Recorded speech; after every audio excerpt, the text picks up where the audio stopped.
Good morning! Mag-harvest tayo ng fresh gulay natin dito para sa recipe na atin na naman gustong ibahagi sa ating YouTube channel na Cynthia's Life and Cooking. So may dalawang type tayo dito ng dahon ng kamuti. Ito yung mga malalaki ang kanyang dahon at ito yung mga maliliit. So magpo-focus muna tayo dito sa maliliit. Ito ang gusto nating isahog para sa ating recipe for today. Yan. Ganda na.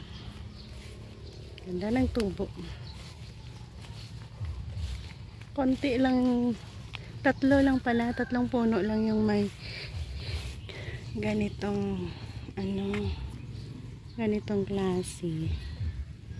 Pero ito yung ating gustong kunin. Ang dami na rin kasi. Mabilis lang magpatubo at magpadami ng dahon ng kamuti na ito. Yan.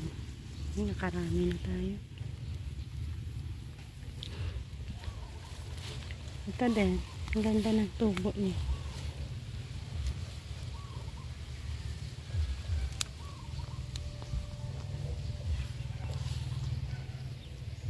Ganda na. Ay, may bulak-bulak na nga, oh. So, mayroon na siyang bulak-bulak. Yan.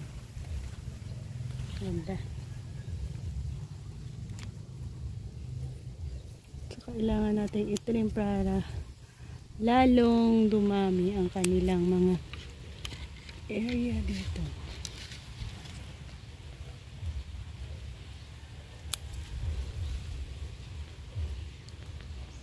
Isa sa gulay na napakabilis maglago is ang kamuti na ito.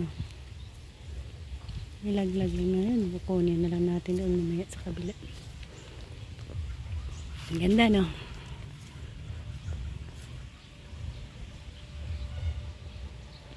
So yan, basta ang ganda ng ating pagpapatubo dito. So thank you for joining me. Ito yung mga area kung saan pwede ko kayong ma-update.